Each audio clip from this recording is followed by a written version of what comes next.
بە نمایشکردنی پێڵاوی ئەو کچ و ژنانی بوونەتە قوربانی لە دەمانگی ڕابردوودا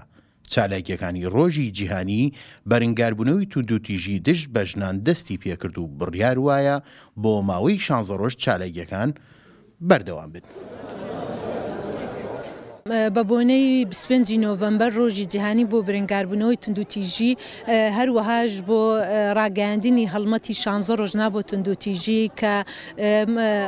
پێمان خۆش بوو لەسەر قەڵای کەرکووک بێ لەبەرەوەی کە ڕەمزێکی هەموو کەرکووکیەکە ئەمجا کە من سوپاسی بەرەبەرایەتی شۆرتەی کەرکووکەکەم کە ئەو ڕێیان پێماندا لێرە بیکەین کە ئمڕۆژ خەڵکێکی زۆر لە گەنجان و لە کچانمان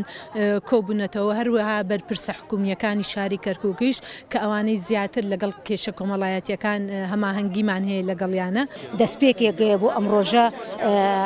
ئەوە بوو کە ئێمە زنجیرە چالاکیەکمان هەیە بۆ ماوەی ئەم 16 ڕۆژە لە کۆڕ و سمینارەکانمان هۆشیارکردنەوەی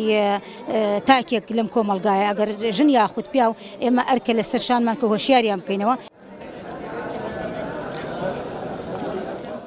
لێپرسراوی مەڵبەندی دووی ڕێخستنی کەرکووکی یەکێتی نیشتمانی کوردستان کە بەشدار بوو لە چالێکیەکانی ئەمڕۆ لە لێدوانێکیدا بۆ گەلی کوردستان ئاماژەی بۆ ئەوە کرد کە مەڵبەندی دووی ڕێخستنی کەرکووک پاڵپشتی ڕێکخراوەکانی ژنان دەبێت لە سەرجەم چالاکیەکانیاندا. بەرنامەی یەکێتی نیشتیمانی کوردستان بە گشتی و مەڵبەندی ڕێخستنی کەرکووک بە تایبەتی بۆ ماوەی 2 هەفتەی هەڵمەتی ڕاگەاندن توندوتیژی دژی ژنان و تەواوی ڕێکخراوەکانی حیزبی و غیرە حیزبی پشت و پشتیوانیان ئەبین و هاوکاریان ئەبین و ئەم 16 ڕۆژە هەموو توانەکەمان بۆ پشتیوانیان بەگڕ ئەخەین و کارەکەین لەسەر ئەوەی گشتمان پێکەوە کار بکەین بۆ بنیادنانی یان دروستکردنەوە و ڕێخستنەوەی خێزانێکی تەندروست.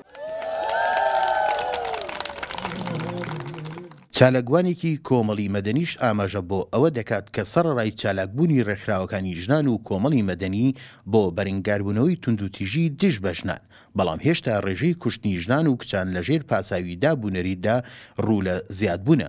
بێگومان توندوتیژەکان زیادەکە، بێگومان ڕۆژ بە ڕۆژ لە دوای ڕۆژ توندوتیژی سێکسی، توندوتیژی زارەکی، توندوتیژی یاسایی، کۆمەڵایەتی هەموو ئەمانە ڕوو لە زیادبوونەکە، چونکە تۆ ئێمە لە کاتێکا وەکو ڕێکخراوەکانی کۆمەڵ مەدەنی هەنگاوەنین بەرەو ئەوەی ئازادی ژن بەرپا بکەین، بەڵە کاتێکە کە حکوومەت ڕێگرە لە بەردەمەوەی ئازادی پیاوەکانیش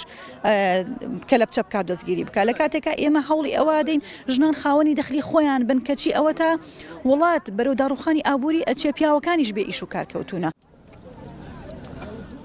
بە پێیزانیارەکانی گەلی کوردستان لە دەمانگی ڕابردوودا لە شاری کەرکووک 38 حاڵەتی کوشتنی ژنان بە دەستی کەسوکاریان و 8 حاڵەتی خۆکوشتن تۆمار کراون. ئەو ڕێژەش بەراورد بە ساڵی پار زیاترە لەو حاڵەتانی تۆمارکراون لە ساڵی 2019دا. ئازادشکوور گەلی کوردستان، کەرکووک.